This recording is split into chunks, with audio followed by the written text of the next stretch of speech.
हिंदी लोकभारती कक्षा 9वी पाठ दूसरा बिल्ली का बिलुंगड़ा। राजेंद्रलाल हांडा। परिचय। राजेंद्रलाल हांडा जी एक जाने माने कथाकार है। आपकी रचनाएं पत्र पत्रिकाओं में सतत प्रकाशित होती रहती है। समसामयिक विषयों पर आपकी रचनाएं सामाजिक समस्याओं को उद्घाटित करती है।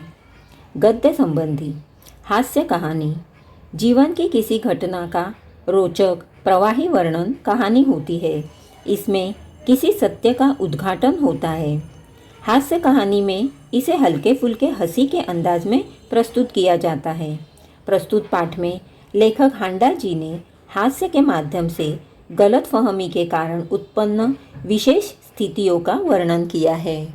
एक समय था जब घरों में बिल्ली का आना जाना बुरा समझा जाता था, परंतु आजकल की परिस्थिति के कारण पुरानी विचारधारा और परंपरा एकदम घपले में पड़ गई है।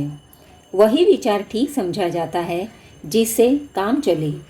पिछले दिनों हमारे घर में बहुत चूहे हो गए थे। उन्हें घर से निकालने के बहुतेरे प्रयत्न किए गए, पर हमारी एक न चली। आटे और अनाज के लिए लोहे के ढोल बनवाए गए। यह उपाय कुछ दिनों तक कारगर रहा, परंतु आंख बचाकर चूहे इन ढोलों में भी घुसने लगे। इस समस्या पर कई मित्रों से परामर्श किया गया। आखिर यह फैसला हुआ कि घर में एक बिल्ली पाली जाए। इस प्रस्ताव पर किसी को आपत्ति न थी। चुनाचे एक बिल्ली लाई गई। उसकी खूब खातिर होने लगी। कभी बच्चे दूध पिलाते, कभी रोटी देते। उसने विधिपूर्वक चूहों का सफाया शुरू कर दिया। देखते ही देखते चूहे घर से गायब हो गए। सब लोग बड़े खुश हुए। बिल्ली प्रायः सब लोगों की थाली से जूठन ही खाती, इसलिए हमें इसका कोई खर्च भी नहीं पड़ा। 2 महीने बाद वह समय आ गया जब हम चूहों को तो भूल गए और बिल्ली से तंग आ गए। हमने सोचा चूहे तो खाली अनाज ही खाते थे, कम से कम परेशान तो नहीं करते थे। यह बिल्ली खाने में भी कम नहीं और हमें तंग भी करती रहती है। उसके प्रति हमारा व्यवहार बदल गया। बिल्ली भी कम समझदार जानवर नहीं। जो शेर के काबू में नहीं आई वह हमसे कैसे मात खा जाती। उसने भी अपना रवैया बदल दिया। हमारे आगे पीछे फिरने की बजाय वह रसोई के आसपास कोने में दुबक कर बैठ जाती। जब मौका लगता मज़े से जो जी में आता खाती। इस तरह चोरी करते बिल्ली कई बार पकड़ी गई। एक दिन सुबह उठते ही मैं रसोई में कुछ लेने गया। देखता हूँ कि कढ़े हुए दूध का दही जो रात को बड़े चाव से जमाया गया था, बिल्ली खूब मज़े से खा रही है। अब चिंता हुई कि बिल्ली से कैसे पीछा छुड़ाया जाए। मेरा नौकर बहुत होशियार है। रात को काम खत्म करके जाने से पहले उसने एक खाली बोरी के अंदर 2 रोटियां डाल दी और चुपके से एक तरफ खड़ा होकर बिल्ली का इंतज़ार करने लगा। बिल्ली आई, वह एकदम रोटियों पर झपटी। नौकर ने तुरंत बोरी का एक सिरा पकड़कर उसे ऊपर से बंद कर दिया। रस्सी के साथ बोरी का मुंह बांध दिया गया। चूँकि अब रात के 10 बजे थे, मैंने अपने नौकर अमरू से कहा कि सवेरे बिल्ली को कहीं दूर छोड़ आए, जिससे वह इस घर में वापस न आ सके। सब लोगों को चाय पिलाते पिलाते अमरू को अगले दिन 8 बज गए। मैंने याद दिलाया कि उसे बिल्ली को भूली भटियारिन की तरफ छोड़कर आना है।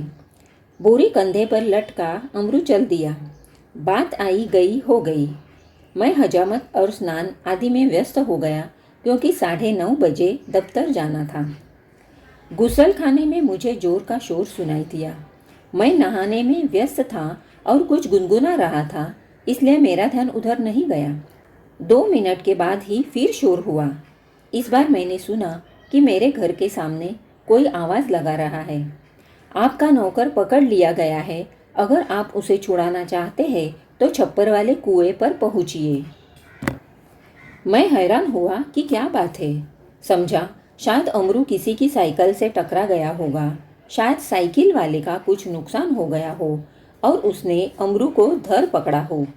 रही आदमी इकट्ठे होने की बात, यह काम दिल्ली में मुश्किल नहीं और फिर करौल बाग में तो बहुत आसान है, जहाँ सैकड़ों आदमियों को पता ही नहीं कि वे किधर जाए और क्या करें। खैर, उधर जा ही रहा था कि रास्ते में खाली बोरी लटकाए अमरू आता हुआ दिखाई दिया। वह खूब खिलखिलाकर हंस रहा था। उसे डांटते हुए मैंने पूछा, अरे क्या बात हुई? तूने आज सुबह ही सुबह क्या गड़बड़ की जो इतना शोर मचा और मोहल्ले के लोग तुझे मारने को दौड़े? अमरू को कुछ कहना नहीं पड़ा। उसके पीछे कुछ आदमी आ रहे थे। उन्होंने मुझे सारा मामला समझा दिया। बात यह हुई कि जैसे अमरू कंधे पर बोरी लटकाए बिल्ली को बाहर छोड़ने जा रहा था, कुछ लोगों को शक हुआ कि बोरी में बच्चा है। 2 आदमी चुपके चुपके उसके पीछे हो लिए।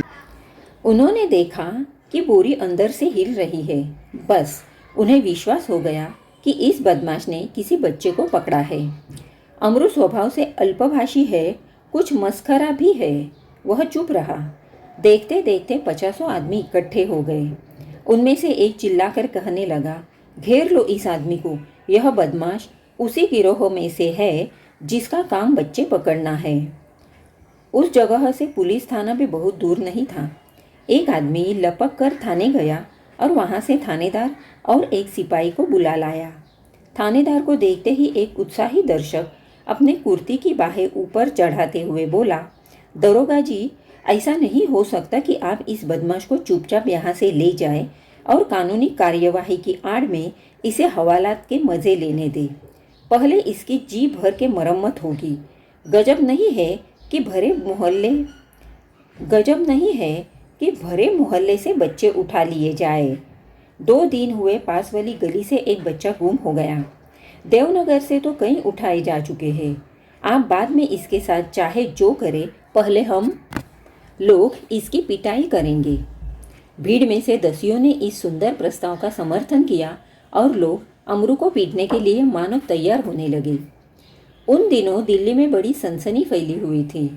नगर के सभी भागों से बच्चों के उठाए जाने की खबरें आ रही थी। 1-2 बार पत्रों में यह छपा कि जमुना के पुल पर कुछ आदमी पकड़े गए जिन्होंने बोरियों में बच्चे बंद किए हुए थे। स्कूल से बच्चे बहुत सावधानी से लाए जाते थे। पार्कों में और बाहर गलियों में बच्चों का खेलना कूदना बंद हो चुका था। दिल्ली नगरपालिका और संसद में इसी विषय पर अनेक सवाल जवाब हो चुके थे, इसलिए इस मामले में राजधानी के सभी नागरिकों की दिलचस्पी थी। आश्चर्य इस बात का नहीं कि लोगों ने अमरू पर संदेह क्यों किया, बल्कि इस बात का था कि उन्होंने अभी तक उसकी मार पिटाई शुरू क्यों नहीं कर दी। वातावरण में सनसनी और तनाव की कमी न थी। अगर थानेदार और पुलिस का सिपाही वहां न होते तो अब तक अमरू पर भीड़ टूट पड़ी होती।